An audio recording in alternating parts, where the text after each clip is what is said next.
വെച്ചിരിക്കുന്നത് കിഡ്നി പോയി, കരട് പോയി, അത് പോയി, ഇത് പോയി, സമ്പാദിച്ചത് മുഴുവനും മരുന്ന് വാങ്ങി മരുന്ന് വാങ്ങി മരുന്ന് വാങ്ങി. അല്ലാഹു നമ്മളെ കാക്കുമാറാകട്ടെ, അല്ലാഹു നമ്മളെ കാക്കുമാറാകട്ടെ, അല്ലാഹു നമ്മളെ കാക്കുമാറാകട്ടെ. സക്കാത്ത് കൊടുക്കണോ? ചെറുതല്ലേ ഉള്ളൂ, അല്പമല്ലേ ഉള്ളൂ, അത് അവകാശമല്ലേ പാവപ്പെട്ടവൻ്റെത്. ആർക്കെങ്കിലും കൊണ്ട് കൊടുത്താൽ സക്കാത്ത് വീടില്ല. സക്കാത്തിന് അർഹതപ്പെട്ടവരെ കണ്ടെത്തി അവർക്ക് കൊടുക്കണം. വീട്ടിൽ വിളിച്ചിട്ടല്ല, അങ്ങോട്ട് കൊണ്ടുപോയി കൊടുക്കണം. അത് പാവപ്പെട്ടവന്റെ അവകാശമാണ്, അല്ലാതെ നിന്റെ ഔദാര്യമല്ല.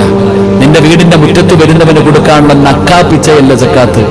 നിന്റെ സമ്പത്ത് കണക്കെടുത്ത് അതിൽ അവകാശപ്പെട്ടത് പൈസ എടുത്ത് പാവപ്പെട്ടവൻ, അള്ളാഹു പറയുന്നുണ്ട്, നബിതങ്ങൾ പറയുന്നുണ്ട്, സക്കാത്തിന് അർഹരാരാണെന്ന് അവന്റെ വീട്ടിൽ കൊണ്ടുപോയി കൊടുക്കണം ഇസ്സത്തായിട്ട്. അള്ളാഹു നമുക്ക് ഈമാൻ തരുമാറാകട്ടെ. എന്റെ പ്രിയപ്പെട്ട സഹോദരങ്ങളെ, സഹോദരിമാരെ, ഞാൻ പറഞ്ഞു വന്നത് സദക്ക കൊടുക്ക്, നല്ല കാര്യങ്ങൾ ചെയ്യ്.